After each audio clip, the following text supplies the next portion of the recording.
Hi, everyone, and welcome to the Dance Teacher Pep Talk.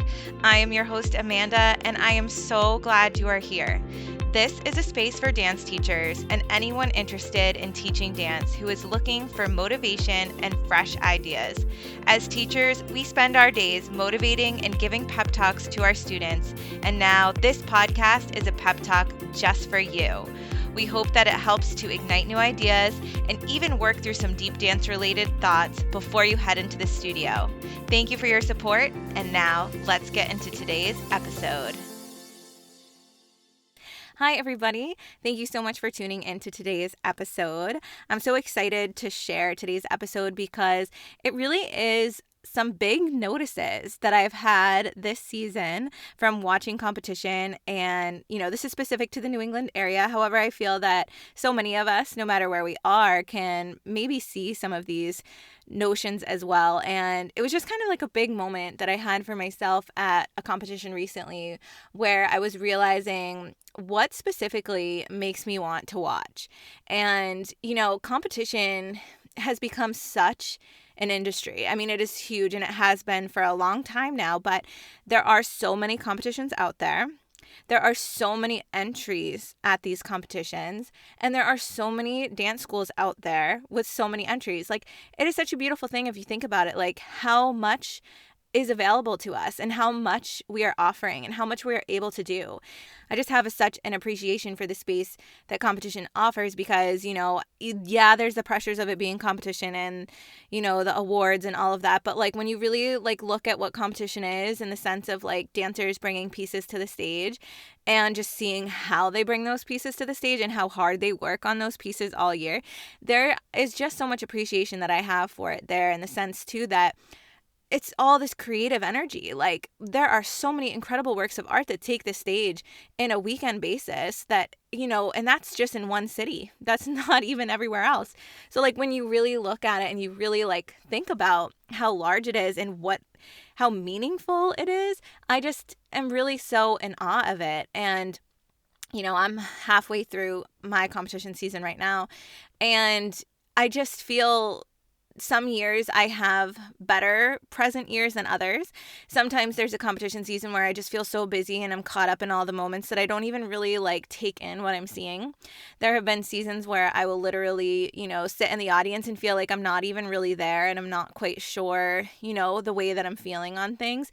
And there are seasons where I'm just so inspired left and right and, by all this content. And I definitely feel like this has been more of a year of inspiration for me. So I'm really happy to say that because, it gets busy, life gets busy. And so to have these moments of inspiration is just, it's really such a nice bonus. And I felt so inspired by what I have seen at competition. And honestly, I took my phone out when I had this thought at a competition and I just started writing in a note and I knew it was going to be an episode for the podcast. So what makes me want to watch? And I think this is a question that we should always be posing to ourselves as choreographers and also to our dancers.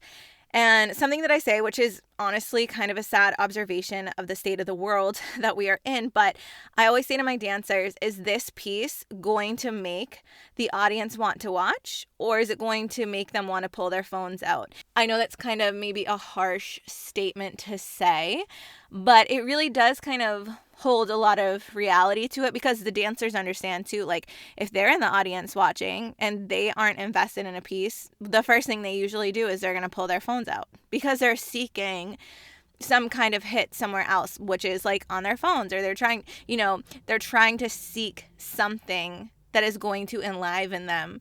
And in the moment, it could be their phone. So I always say that because I think it also makes them realize you feel so much for what you are doing, but is it enough to pull the crowd in to want to see you? And I also really make sure that when I direct this comment, I always say the audience. I don't say the judges. And the reason being, I really believe that the competition experience should be one of performance first and learning first. And then like everything else is secondary, like the judging, the awards, all of that. But like you have this incredible opportunity to take this piece to so many stages in a given season. And so when you share that story, we're really sharing it with the audience, because after competition world life ends, when you graduate from high school and you're no longer competing or whatnot, this stage is for the audience. It's not for the judges. And so I always make that connection too, because in the real world, the dancing that they're going to be doing, or I shouldn't say the real world because they're in the real world right now, but outside of the competition world, so much of it is audience related, whether you're performing for a professional company or whether you are a backup dancer in a music video or you're on tour or things like that. Like, you are selling a show. And so really making sure that we're connecting to the audience, and not that we're giving them what they're wanting, but we are giving them something that they are going to leave with new thoughts on, new questions on, new feelings on. I think that is something we should always be, reconnecting to our dancers with, even if they're young. I think we can even easily relay that language to a young mini, like an 8-year-old, 7-year-old or whatever, and say like, you want to make your audience out there smile and clap their hands because they are just so excited to see you, and you just totally made their day with your performance. Like, you can take the language and you can bring it down to any age level or up to any age level that you're needing when it comes to this particular notion. So in this, what really made me realize it is the driving force in what makes me want to watch is the passion. The music is there, it holds the piece. The movement is there, it fulfills the piece. But the passion is really what grabs. And I really want to kind of break this down for a second, like food for thought, because it was really something that I was thinking about through that competition weekend. But if the music was gone, would each piece look the same or similar? Because I think we could, and it doesn't matter what studio, it could be like this studio and that studio and this one, and we turn all their music off and we see the dance for what it is. Would it look similar? Okay, so there's one thought. The second thought is, what makes this piece differentiate from the next one that comes on? Because I'm guessing like a lot of the movement could be the same. That is not always true, but for example, like one piece could have a leap and a pirouette in it, and the next one that follows could also have a leap and a pirouette.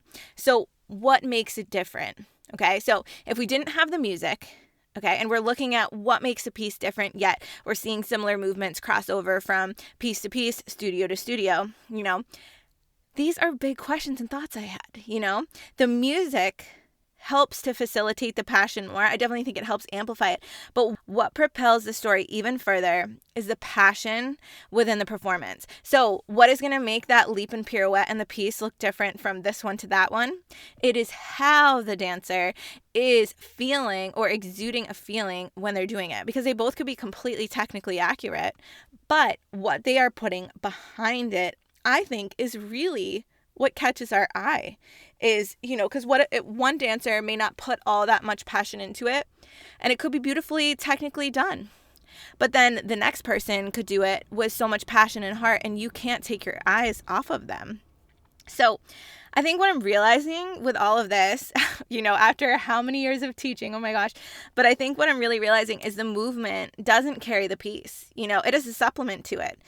And this was a really great challenging notion for myself because, sometimes I look at my own pieces and think like, oh gosh, I put that move in this piece and that piece, and oh, I keep doing the same phrase. This is like a repetitive movement I see a lot. Even like year after year, I see it in myself. And so for me, this was an observation to change it up and to like think and ask to myself, how can this be done differently? Because if I'm trying to create all these pieces, but the movement within it is the same, just like slightly different, am I really telling the story, or am I just supporting it with movement that I think is going to work well on a competition stage? So, all of these thoughts are just thoughts that came to me in this whole notion of what makes us want to watch and what holds our attention. I have an episode coming out with a friend of mine, Kiara Letts, and in the episode, we talk about how just because one can do an aerial, like, should it be in the piece? And also the pressure that people feel about having an aerial in a piece or like any other movement or trick, because they almost, they see a number that wins and maybe there was an aerial in that piece. And so like to them, it's like, okay, well, I need to push challenging content in my performance because I want to be able to place or, whatever goal it is. But, even at that same time, too, they might not even be ready for the aerial in the piece. And so we kind of talked about this, but it comes down to, too, like, was the aerial really important?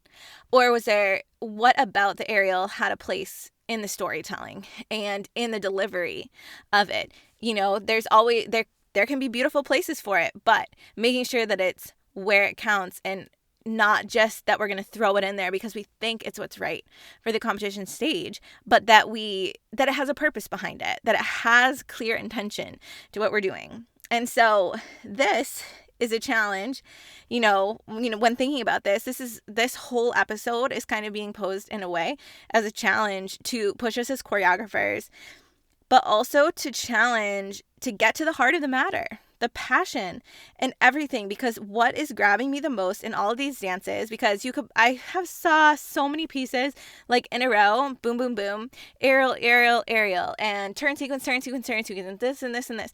And like all of these like beautifully executed things, beautifully executed. Okay. But why did I want to watch that one versus the other one? And a lot of the time it came down to how it was delivered. And so it doesn't matter to me how advanced a dancer is, how advanced the movement is, how simple the movement is, but the passion behind it really holds so much weight. And so, we think about it, and how do we teach this? How do we teach presence? How do we teach, the dancers to understand that, yes, your technique is important, but like what really is so going to catch the attention is what you put behind that technique. And so I thought about this a little bit, and I started trying a couple ideas in my classes to help kind of promote this a little more. And so I wanted to share that here with you. And I also have some other ideas too of thoughts that we can really connect these topics. But one thing that I did with the breakdown of this concept that I've been going through with you all in this episode was kind of like an improv challenge. And so the first question I asked, is if you took away the music, what do you have? So one way that you can do this with your improv is, start off with a really powerful song. Especially, it would be really helpful for it to be a song that the dancers are really connected to. So like if you know a favorite artist or a favorite music that they're listening to, pick something like that so that they can feel like so invested in what they're doing. And then as they're improving, mention to them that you're going to stop the music at one point, but you want them to continue. And you want them to continue with the same passion and power that they had when the music was going. And so, so we pause the music and we see. And then we also ask at the end, how did that feel? What notices did you have within this particular improv challenge or improv exercise? And a lot of the time you're going to get the awkward, this felt weird, it didn't feel right. But a lot of the time change happens most when we're uncomfortable. And this is also a big eye-opening for them too, because I think we're going to get them to understand what is carrying the piece as well. Another improv exercise you could do is have them begin with movement and then ask them to go to stillness or like very simple movement, like walks only or walks with arms or things like that. And, having them understand that you still have to carry. You have to carry the space. You have to be present within the space, even if all of these incredible movements that you're able to do are taken away. So like, how can we do that? And again, asking them afterwards, how did that feel? What were your notices? And you're like, again, you're going to get, that was weird. That was awkward. And I think though, it's important for them to understand that like, you don't have to be doing 100 different things within your piece for it to mean something. But you holding that presence is meaningful enough. And I know that's harder said than done because in the competition world, that's all we see. We see content. We see incredible things that the human body is able to do. And so they're constantly comparing like, well, that girl has all these tricks or all these skills and things like that. And I want to be able to have those or whatnot. Or, oh my God, did you see that boy's solo? It was so incredible. Like, did you see his jumps and all this? They're always comparing. But like that person is not the same as you. What you bring to the stage is different from every other person in the space.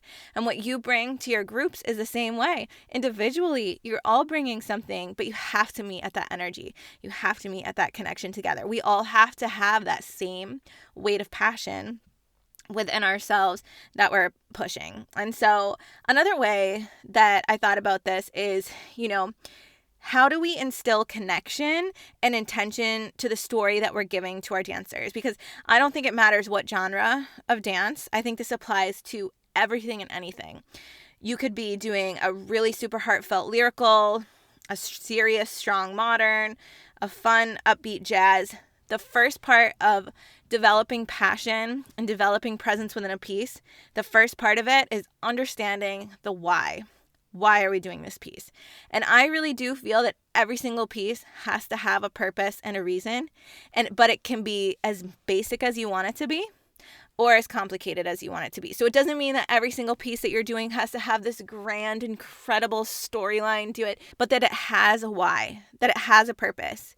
We're not just going out on stage because, okay, it's competition season. This is going to be our piece this year. Let's get ready. And then you start choreography and you start learning. It's not going to be like that. It can be a super simple intention. But that's what carries the connection, especially in group pieces, because everybody needs to be within the same page. And for solos too, solos are carrying the storyline on their own, or they're carrying the concept on their own. And so we have to be so clear about like why, or what is our goal, even if it has nothing to do with the music. Maybe it has and nothing to do with the story either, I should say, but maybe it's more about the movement. Like this year's intention and purpose is we are going to get you outside of the box of movement that you have been in for so long. And we are going to start working in some more intricate details, some gestural work, some things like that are really outside of the realm of what you've done before to push you. Okay, so that can be a great purpose. That can be a passion driver. But I do really feel that we have to have a why for each one of our pieces. And I think that the dancers need to be invested in the storyline in order for their passion and connection to come out. So we need to make it relatable to them. And in order to make it relatable to them too, we just really want to get into where they are, or also to leave the story open-ended for them to interpret. So like, for example, say we have a piece about getting your heart broken and then picking up the pieces. So that's like a pretty heavy subject. How can we make this relatable and connective for them? Because not everyone has the same story. No one has the same experiences, but we need to have the dancers find ways to connect to this. So ways that I've done this in the past is if I have like a more like heavy topic like this, I really sit down and explain how I connect to it, or examples in my life that I have. And then I open the floor to anybody who wants to share. And I never force anyone to share, but if they want to share how they connect to it, that works well too. One year I did a piece about our fears and our hopes, about like the piece began in fear and then it ended in hope, and like how it switches and how it like changes through the piece. And so what I had everybody do on a post-it note was I wrote down, like, have them write down a fear that they have and have them write down a dream or like a hope or how they can get out of a fear type of thing. I didn't have them put their names on it, but then we put all the post-its out and everybody got to see it, and everybody was so connected because it didn't matter what so-and-so's fear was or so-and-so's hope was, but together they were unified in telling each person's story together. And not every piece has to be that connected. However, that was just one that I felt like it was more important that the dancers had this piece for the performance versus like how it did at competition. It was more connected to a life lesson for them in a way.